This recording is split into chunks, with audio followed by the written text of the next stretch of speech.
এটা বললে মোটামুটি তোমরা একটা ধারণা পাবে যে কোন মামলার কত টাকা ভ্যালুয়েশন। তো এই তো গেল এইসব করে, তাহলে আমরা একটা মামলা ফাইল করলাম। এইবার যে মামলাটা ফাইল করলাম অর্ডার, আমাদের ওয়েস্ট বেঙ্গল কোর্ট ফিস অ্যাক্ট, অন্য জায়গায় অন্য কোর্ট ফিস অ্যাক্ট আছে। তো এইবার আমরা প্লেন ফাইল করেছি। তারপরে এই মামলাটা যেটা করলাম সেটা West Bengal section 6 of the West Bengal municipality act along with section 38, 6টা হচ্ছে আমার রাইট আর 38টা হচ্ছে আমার রেভিনিউ, আর মাঝখানে যাচ্ছে সিপিসি। এইবার আমি যে মামলাটা করলাম একের উপর কাছে সময় গেল, অর্ডার ফাইল সেটাও বলেছি। তারপরে আমার বিবাদীর কাছে নোটিশ গেল। বিবাদীকে আরেকবার ল্যান্ড ল, বিবাদী কি করবে এবার? বিবাদী এসে অ্যাপিয়ার করবে। এই appearance and non appearance of পার্টিসটা সিপিসি তে বলা আছে অর্ডার 9। অ্যাপিয়ার করলো, অ্যাপিয়ার করার পর তাকে দিতে হবে কি জবাব। জবাব চাই, জবাব দাও, সেই it's like that. You have to file your legal statement. সেটা প্রভিশন কি? সেটা প্রভিশন হচ্ছে অর্ডার 8। অর্ডার 8 এসে আমাকে ওই যে ল্যান্ডলর্ড আছে আর ওই প্রোমোটার কাউকে জবাব দিতে হবে।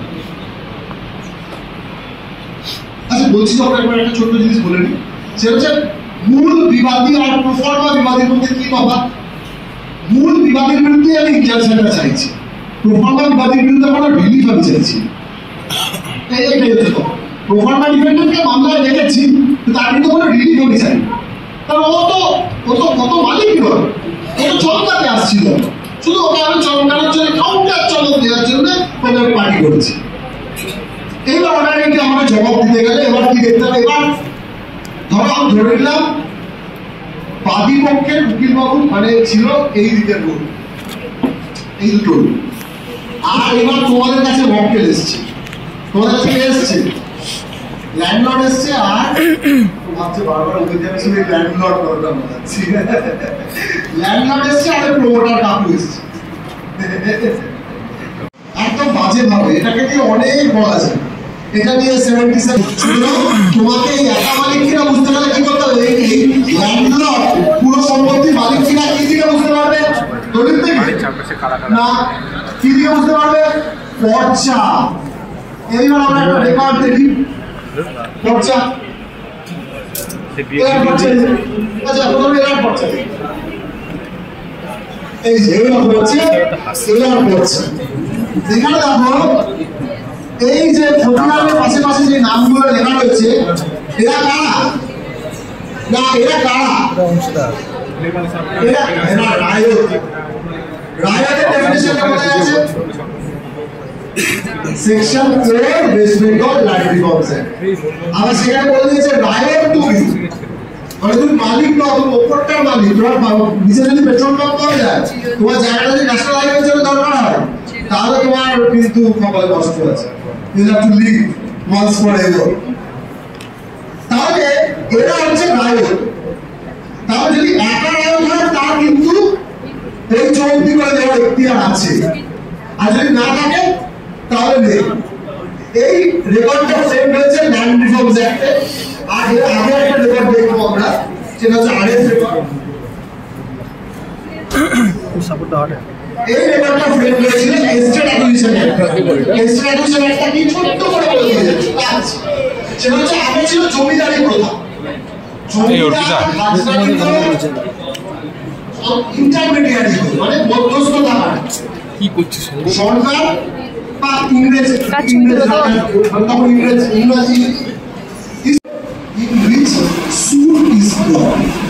তাহলে নেম অফ দ্য কোর্ট লিখতে গেলে তোমাকে যেটা বেশি বুঝতে হবে সেটা হচ্ছে যে টেরিটোরিয়াল জুরিসডিকশন। জুরিসডিকশন দু রকমের, এক হচ্ছে টেরিটোরিয়াল আর দু নম্বর হচ্ছে পেকিউনিয়ারি। তাহলে টেরিটোরিয়াল জুরিসডিকশন পেকিউনিয়ারি ক্ষেত্রে এখানে তো সুদ ভ্যালু হবে 100 টাকা বা খুব কম, এই কেন 100 টাকা, কেন ওই সম্পত্তির দামের সমান নয়, মানে এইটা যদি ভুলে যায় তাহলে এই একটা দিন কাভার হয়ে যাবে। এই যতটুকু টাইম হয়ে গেছে শেষ। সেটা আমরা চলে যাবো হচ্ছে ওই আমরা একটা প্লেন দেখছি সাইমালটেনিয়াসলি R7 এর সাথে, ঠিক আছে? সেইটা হচ্ছে আমি চাইবো যে আমার বাদিটা আমরা যদি একটু ভাঙা যায়। এখানে অনেকে কৃষ্ণনগরের আছে, তারা সবাই আবার পরিচিত। ব্যাপারটা হচ্ছে যে এই যে বোঝাচ্ছিলাম যে নেম অফ দ্য কোর্ট, সেটা কিন্তু সবার প্রথমে থাকবে in the court of the civil জাজ junior division first court Krishnanagar. এই ফার্স্ট কোর্টের ঝামেলাটা আমাদের করতে হবে, কারণ কল্যাণীতে একটি সিভিল জাজ জুনিয়র ডিভিশন আছে, আমাদের কৃষ্ণনগরে 4টে, first court, second court, third court, additional court, এইগুলো চলে যাচ্ছে হচ্ছে টেরিটোরিয়াল জুরিসডিকশন। এটা কি করে ডিটারমাইন হবে? তোমাদের প্রথম কোর্টে গিয়ে অবাক হয়ে যাওয়ার কিছু নেই, আজকে আমি টিপসটা দিয়ে দিচ্ছি, যাকে বলে টোটকা। কি হোয়াট ইজ দ্য টিপস? সেটা প্রথমে গিয়ে শুনতে কোন কোন থানার মামলা কোন কোন কোর্টে হবে, that is the simple thing. অবাক হয়ে যাওয়ার কিছু নেই। যেমন এই যে বলে দিলাম 4টা থানার মামলা কল্যাণীতে হবে, সেরকম প্রত্যেকটা মুন্সিফ সাহেব, সিভিল জাজ জুনিয়র ডিভিশন সাহেবের আগে মুন্সিফ বলবো, যেটা আমাদের উদ্দেশ্য।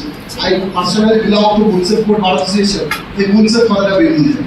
তো এই মুন্সিফের প্রত্যেকের তোমাকে দেখতে হবে what are the police stations coming under the jurisdiction of that civil judge junior division. কল্যাণীর ক্ষেত্রে ঠিকই আছে, জানো কেউ হরিণভাঙা, কল্যাণী, দেওয়ারপুর আলাদা সিভিল জাজ আছে, দেওয়ারপুর আলাদা সিভিল জাজ আছে, তার জুরিসডিকশন হচ্ছে দেওয়ারপুর পলাশীপাড়া। আর আরেকটা আছে করিমপুর। এই করিমপুরটাকে ভেঙে আবার 4টে থানা হয়েছে, করিমপুর, থানারপাড়া, শিকারপুর আর সিভিল প্রসিডিউর কোর্টে বলে দিয়েছে সেকশন 16 এ যে কোথায় মামলাটা হবে। তাহলে আমি কি ধরে নিয়েছিলাম? আমি উত্তর রাজপথায় নেই, কিন্তু আমরা কি ধরে নিয়েছিলাম? ধরো আমরা চাকদায় যাচ্ছি, কেন ধরে নিয়েছিলাম? আমরা চাকদায় যাচ্ছি, হ্যাঁ একদম, কারণ বিডিসি পার্টি পাবো, এখানে হলে ট্রান্সফার কন্ট্রাক্টে চলে যাবে, হ্যাঁ পঞ্চায়েত। সেই জন্য আমরা ধরে নিলাম আমরা চাকদায় আছি। তাহলে যদি আমরা চাকদায় থাকি, তাহলে সেকশন 16 বলছে মামলাটা সেই জজের ঘরে হবে যেই জজের ঘরে কিনা, যে জজের ঘরে কিনা ওই সম্পত্তিটা লোকেদের। তাহলে চাকদার মামলা তোমাকে ফাইল করতে হবে সিভিল জাজ জুনিয়র ডিভিশন কল্যাণীর ঘরে। তাহলে দেখো প্রথমে দেখো পার্টিকুলার যদি